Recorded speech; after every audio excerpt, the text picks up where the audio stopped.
The Walt Disney Company loves to do face characters of their recent Disney Plus series, and there was no exception when they made a face character for Loki and also for Ouroboros, otherwise known as Obi, played by Ke Huy Quan, but there's something that's not quite right about the way they're portraying him in the parks. Let's talk about that here on That Park Place.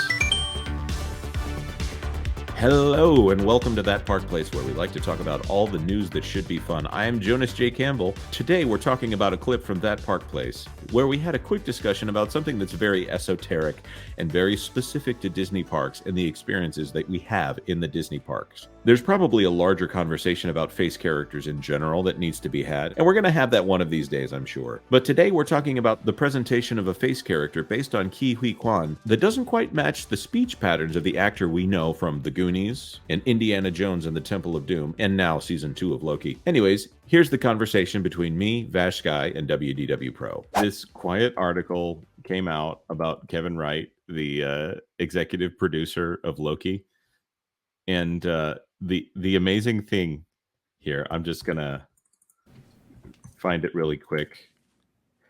I'm trying to think how to say this so that I'm not revealing a season 3. Loki season 2 came in under budget and on time. Production budget, VFX, and all of those things. We had 0 additional photography, and we're probably the first project ever at Marvel to do that.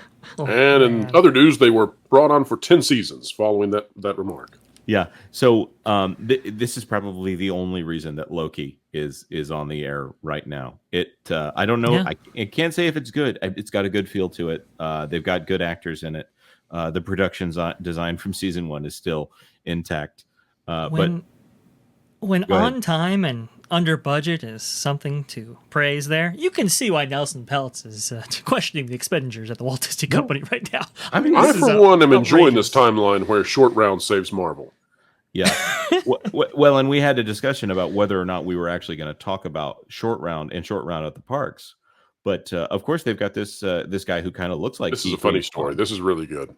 Well, they've got this guy who looks like Ke Huy Quan.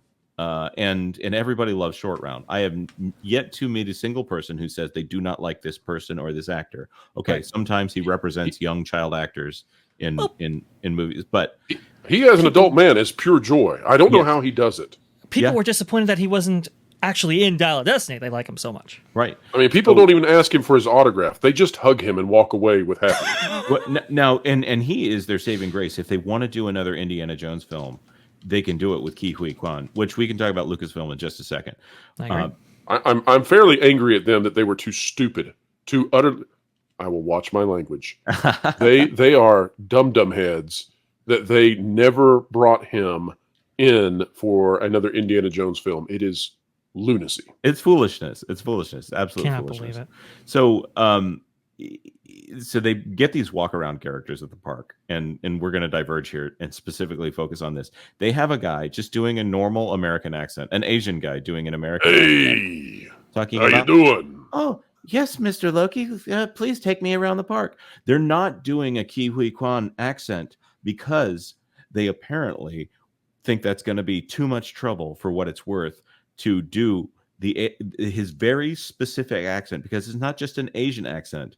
I think that they're scared that they will sound like racists if I'm Obi. I'm here with Mobius. I'm gonna go ride some Splash Mountain. You guys want to go? Come on, I'll do a meet and greet with you. Now, the guy who does the Loki, he does a pretty good Loki. Now, it's kind of a yes, I do an impression of Loki kind of voice. It doesn't really sound right. It doesn't sound like he's the real person. But, he's doing that thing where, he's got the intonation down, but he also doesn't quite sound like a person would talk if they were actually trying to communicate. I'm sorry. Did Tom Hiddleston step into the booth? What happened there? I was stunned myself, actually. Did you have him there? Oh my! No, that's a generic British accent. What are we talking about here?